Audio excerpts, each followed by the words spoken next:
Hey you witches, how you doing today? We are back with another video, and this one is going to have some nuance to it. We're going to talk a little bit about what is and isn't witchcraft, especially when it comes to like deity worship, and you see it online with people asking for that, hey, my sister just got diagnosed with XYZ, can you send some positive vibes? Can you,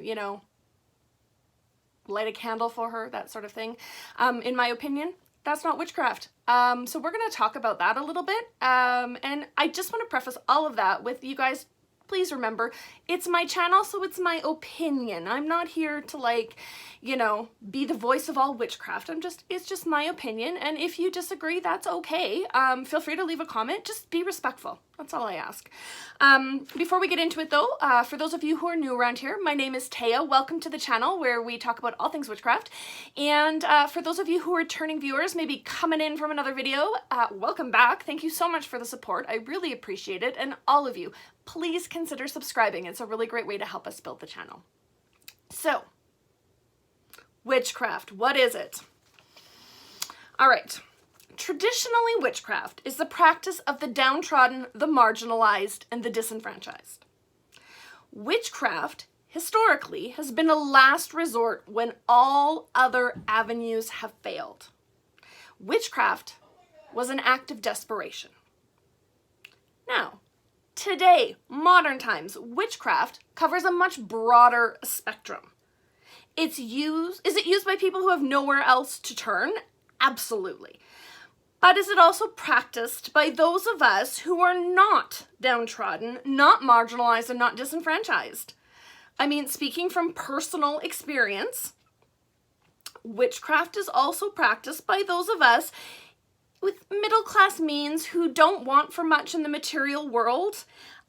We have jobs, we have spouses, we have healthy children, a roof over our heads, good food on the table. We participate in all levels of society, and we function within the mainstream systems of life. So we're not the people that were typically practicing witchcraft.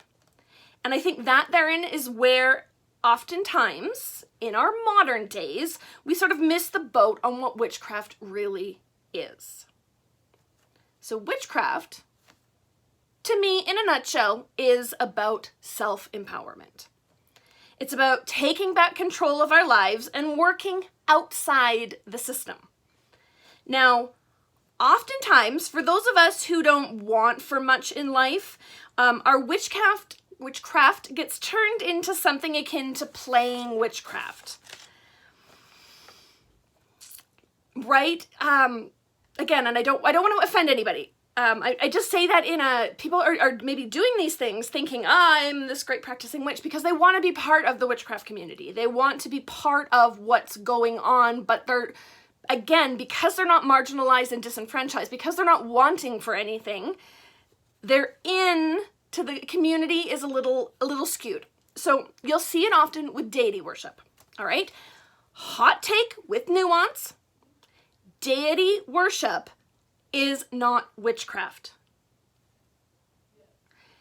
One can worship deities as a pagan and practice witchcraft, but the worship of deities is not in and of itself practicing witchcraft. Okay? Let's take a little tangent here to get into the nuance. Pacting with, working with spirits, including deities, is witchcraft. But subjugating your will to a deity, worshiping and giving up control to a deity, is not inherently witchcraft. Praying and asking for help is not the same as hashing out a pact where both participants, you and the deity, are co-creators. You might not necessarily be equal partners in that pact. I'd say the deity probably has a little bit more power over you, but you're co-creators and you're creating a pact together. That is different than subjugating your will. Okay, a little bit of nuance there. Now, another similar way that you see this come up, especially in witchcraft, like online forums and groups, is in the, oh, this happened, can you guys send us love and light, or XYZ happened, and if you can send positive thoughts or light a candle.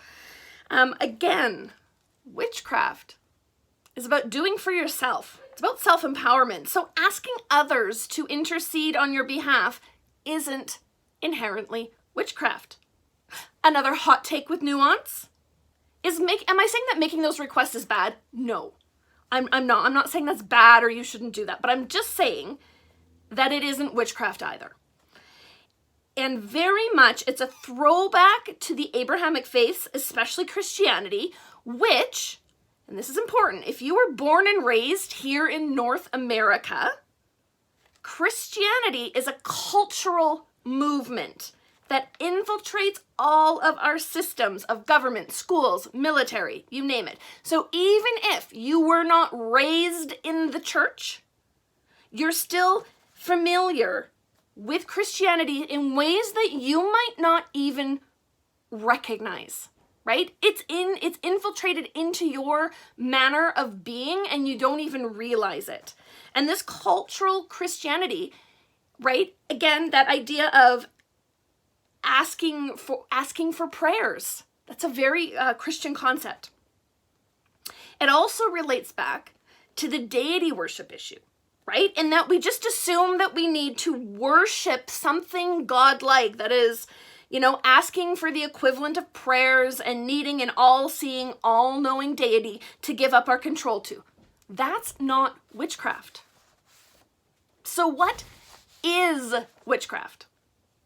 First of all, it's doing for yourself. Think like an ancestor. Go back to the 1500s, the 1600s, when, you couldn't just go to the witch down the lane. There wasn't one, right? Anybody who may, in fact, have been practicing witchcraft at that time was very much alone. They had to depend on themselves. And in these modern times, we need to learn to depend on ourselves because, number two, it's about self-empowerment and realizing that you have the ability to affect change in the world for yourself. That you have the ability to affect change in the world for yourself. You don't need a deity to intercede for you. You don't need other people to come in with their love, light, prayers, and candles. That you have the ability to affect those changes yourself. Now, sometimes it's like, well, what am I supposed to do, right? Because number three, if you are one of us with a middle-class means who don't want for much on the material side, right? You're kind of like, well, what does this leave me, right? Use your abilities.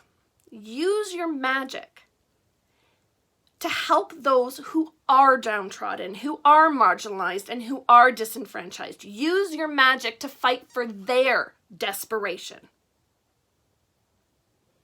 And I suppose what I'm trying to say, first of all, is don't let your witchcraft become a substitute for Christianity. You can't just substitute one for the other. You can't take the paradigms of Christianity that you've subconsciously learned, or maybe overtly learned, and slap a pagan deity on it and call it witchcraft. That's not how that works. Second,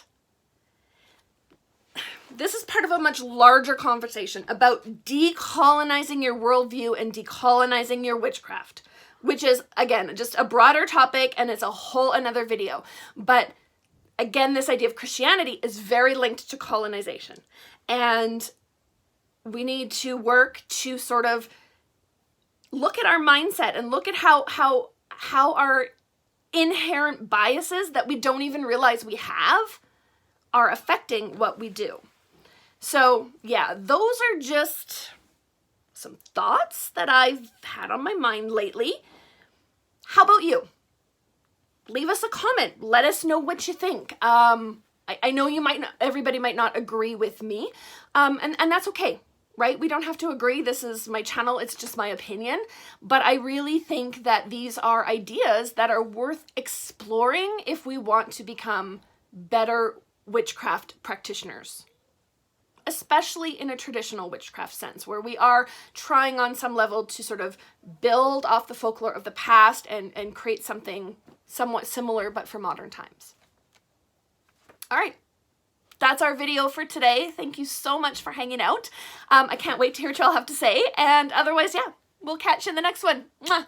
Thanks so much, you guys.